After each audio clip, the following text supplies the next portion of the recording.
YCP నేత గుంటూరు తూర్పు మాజీ ఎమ్మెల్యే మహమ్మద్ ముస్తఫాను పోలీసులు అరెస్ట్ చేశారు. కిడ్నాప్ కేసుకు సంబంధించి గత కొన్ని రోజులుగా పరారీలో ఉన్న ఆయన్ని నూజివీడు పోలీసులు గుజరాత్లో అదుపులోకి తీసుకున్నారు. సాంకేతిక నిఘా సాయంతో ముస్తఫా ఆచూకీని గుర్తించి అరెస్ట్ చేసినట్టు పోలీసులు వెల్లడించారు. వైసీపీ ఎమ్మెల్యే విరూపాక్షి ఆయన అనుచరులపై మరో కేసు నమోదైంది. టీడీపీ నేత కొండా పురుషోత్తంపై దాడి చేశారనే ఫిర్యాదు మేరకు ఎమ్మెల్యే ఆయన కుమారుడు చంద్రశేఖర్తో పాటు 12 మందిపై చిప్పగిరి పోలీసులు కేసు నమోదు చేశారు. మరోవైపు ఈ ఘటనపై అధికార ప్రతిపక్ష పార్టీల మధ్య ఆరోపణలు ప్రత్యారోపణలు కొనసాగుతున్నాయి. మహబూబాబాద్ జిల్లా కొత్తగూడ గంగారం మండలాల్లో రాష్ట్ర మంత్రి సీతక్క విస్తృతంగా పర్యటించారు. పార్టీ నూతన మండల అధ్యక్షులను సన్మానించిన మంత్రి కష్టపడే కార్యకర్తలకు కాంగ్రెస్లో తప్పకుండా గుర్తింపు ఉంటుందని చెప్పారు. అనంతరం బీఆర్ఎస్ పై విమర్శలు గుప్పిస్తూ 10 ఏళ్ల పాలనలో యువతను మోసం చేశారని ఆరోపించారు. రాజధాని అమరావతిలో రాష్ట్ర మంత్రులు నారాయణ, అనగాని సత్యప్రసాద్, సబితా పర్యటించారు. రాయపూడి ప్రాంతంలో నిర్మాణంలో ఉన్న మంత్రుల నివాసాలు, ఎమ్మెల్యే, ఎమ్మెల్సీ క్వార్టర్లను పరిశీలించారు. నిర్మాణ పనుల పురోగతిని మంత్రి నారాయణ సహచర మంత్రులకు వివరించి పనులు వేగంగా పూర్తయ్యేలా చర్యలు తీసుకుంటున్నట్టు తెలిపారు.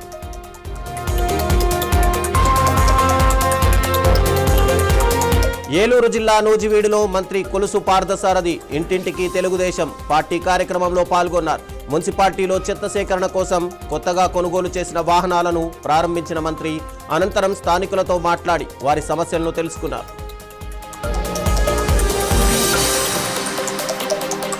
కర్నూలులో ఇంటింటికి కార్యక్రమంలో రాష్ట్ర మంత్రి టీజీ భరత్ గుప్తా పాల్గొన్నారు. 2 ఏళ్లలో కూటమి ప్రభుత్వం ప్రజలకు సుపరిపాలన అందించిందని తెలిపారు. రాష్ట్రానికి భారీ పరిశ్రమలు తీసుకొచ్చి యువతకు ఉద్యోగావకాశాలు కల్పిస్తున్నామని, కర్నూలుకు ఇప్పటికే 10,000 కోట్లకు పైగా పెట్టుబడులు వచ్చాయని వెల్లడించారు. కడప జిల్లా బద్వేల్లో ప్రజా సమస్యలు పరిష్కరించాలని డిమాండ్ చేస్తూ సిపిఐ లిబరేషన్ పార్టీ నాయకులు ధర్నా చేపట్టారు. మున్సిపల్ కార్యాలయం ఎదుట నిర్వహించిన ఈ ఆందోళనలో పట్టణ అభివృద్ధి, పేదల మౌలిక వసతులు, రోడ్లు, డ్రైనేజీ సమస్యలను వెంటనే పరిష్కరించాలని డిమాండ్ చేశారు. పల్నాడు జిల్లా గురజాలలో పోలీసులు భారీ కార్డన్ అండ్ సర్చ్ ఆపరేషన్ నిర్వహించారు. వెంకట్రావు కాలనీలో నిర్వహించిన ఈ తనిఖీల్లో ఇళ్లలో పాటు దాదాపు 40 ద్విచక్ర వాహనాలను క్షుణ్ణంగా పరిశీలించారు. తనిఖీల సందర్భంగా కొన్ని ప్రమాదకర ఆయుధాలను స్వాధీనం చేసుకున్న పోలీసులు నేరాల నియంత్రణ, శాంతి భద్రతల పరిరక్షణే లక్ష్యంగా ఈ ప్రత్యేక తనిఖీలు చేపట్టినట్టు తెలిపారు. జయశంకర్ భూపాలపల్లి జిల్లాలో పోలీసులు కమ్యూనిటీ కాంటాక్ట్ కార్యక్రమాన్ని నిర్వహించారు. ఇక మాదేవ్పూర్ మండలం సూరారం గ్రామంలో సిఐ వెంకటేశ్వర్లు ఆధ్వర్యంలో ఇంటింటి తనిఖీలు చేపట్టి అనుమానితులు, నేర చరిత్ర కలిగిన వ్యక్తుల వివరాలను సేకరించారు.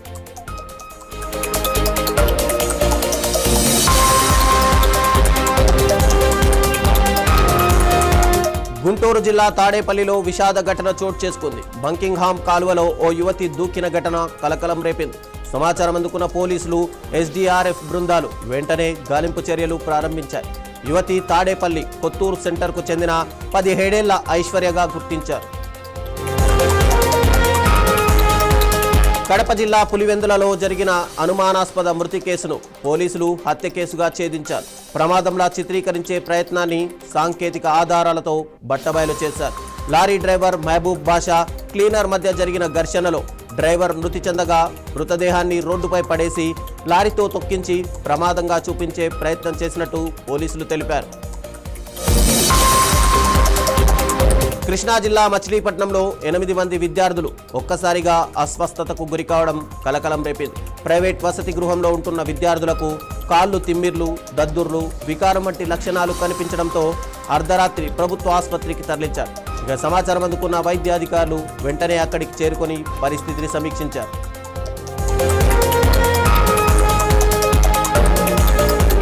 వరంగల్ జిల్లా రోడ్డు ప్రమాదం చోటు చేసుకుంది. రాయపర్తి మండలం కేంద్రంలో వరంగల్ ఖమ్మం జాతీయ రహదారిపై రహదారి దాటుతున్న వృద్ధుడిని గుర్తు తెలియని వాహనం ఢీకొట్టడంతో ఆయన అక్కడికక్కడే మృతి చెందారు.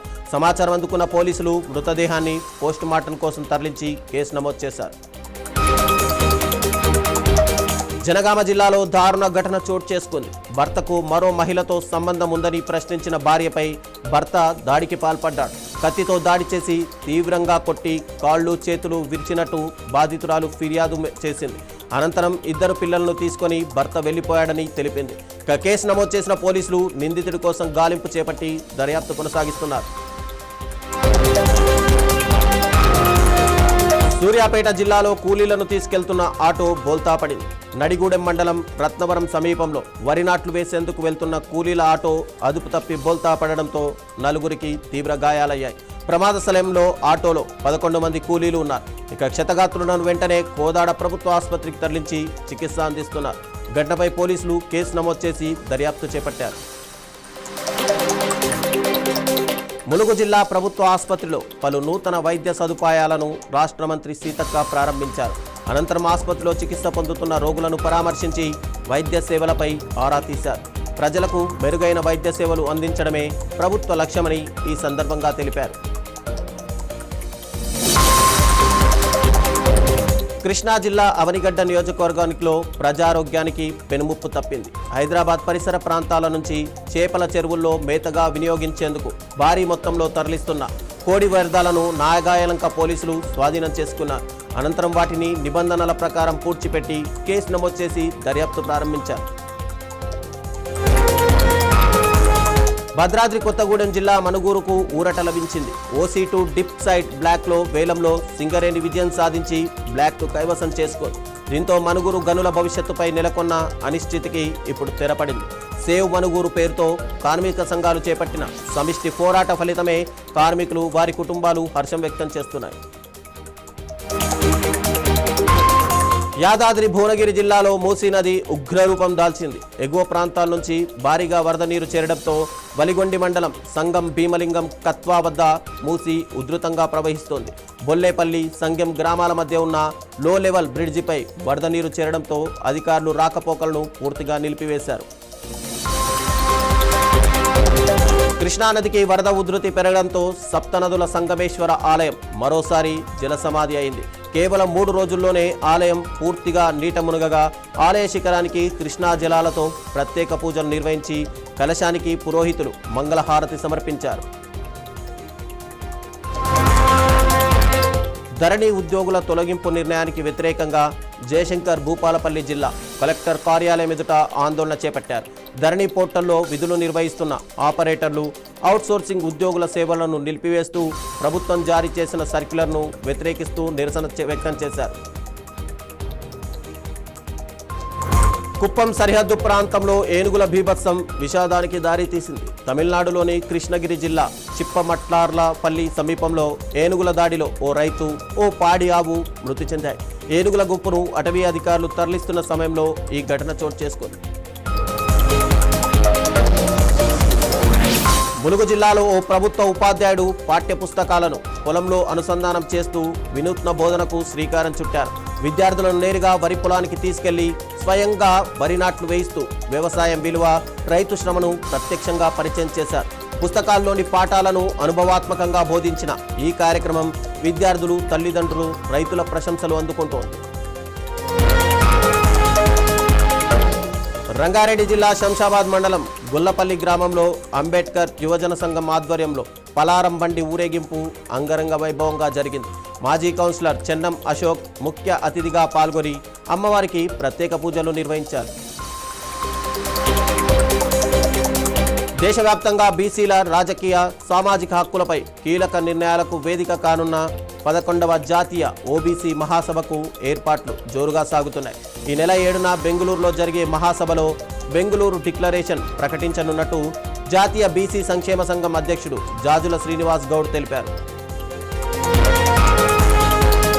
గ్రేటర్ హైదరాబాద్లో కురుస్తున్న వర్షాలతో హిమాయత్ సాగర్ జలాశయానికి భారీగా వరద నీరు చేరుతోంది. ఎగువ ప్రాంతాల నుంచి వాగుల ప్రవాహం పెరగడంతో జలాశయం వేగంగా నిండుతుండగా జంట జలాశయాలైన హిమాయత్ సాగర్, ఉస్మాన్ సాగర్లపై జలమండలి అధికారులు అప్రమత్తమయ్యారు. ఇదే సమయంలో హిమాయత్ సాగర్ వద్ద కొందరు యువకులు చేపలు పడుతూ రీల్స్ చిత్రీకరిస్తున్న ఘటనలు ఆందోళన కలిగిస్తున్నాయి. చెన్నైలో రాజకీయ ఉద్రిక్తత కొనసాగుతోంది. మాజీ ఉప ముఖ్యమంత్రి ఉదయనిధి స్టాలిన్ను పోలీసులు అదుపులోకి తీసుకున్నారు. ముఖ్యమంత్రి విజయ్ నటి త్రిషపై చేసినట్టు ఆరోపణలు ఎదుర్కొంటున్న వ్యాఖ్యల నేపథ్యంలో తంజావూర్ పోలీస్ స్టేషన్లో ఆయనపై 6 సెక్షన్ల కింద కేసు నమోదు చేశారు. గుజరాత్లో చండీపుర వైరస్ మరోసారి ఆందోళన కలిగిస్తోంది. ఈ వైరస్ బారిన పడి 22 మంది చిన్నారులు మృతి చెందినట్టు, 35 మందికి పైగా వైరస్ నిర్ధారణ అయినట్టు అధికారులు వెల్లడించారు. ప్రస్తుతం 7 చిన్నారులు ఐసీయూలో చికిత్స పొందుతున్నారు. బంగాళాఖాతంలో ఏర్పడిన వాయుగుండం కారణంగా తెలంగాణలో వర్షాలు విరామం లేకుండా కురుస్తున్నాయి. వీటి ప్రభావంతో నేడు హైదరాబాద్ దగ్గర వ్యాప్తంగా మోస్తారు నుంచి భారీ వర్షాలు కురిసే అవకాశం ఉందని వాతావరణ కేంద్రం హెచ్చరించింది. ఈ మేరకు నగర ప్రజలను అప్రమత్తం చేస్తూ హైదరాబాద్కు ఎల్లో అలర్ట్ జారీ చేసింది. తిరుమలలో భక్తుల రద్దీ కొనసాగుతోంది. ప్రస్తుతం 30 కంపార్ట్మెంట్లు భక్తులతో నిండిపోయాయి. టోకెన్ లేని భక్తులకు శ్రీవారి దర్శనానికి సుమారు 15 గంటల సమయం పడుతోంది. నిన్న ఒక్కరోజే 78,000 మంది భక్తులు శ్రీవారిని దర్శించుకోగా 33,000 మంది తలనీలాలు సమర్పించారు.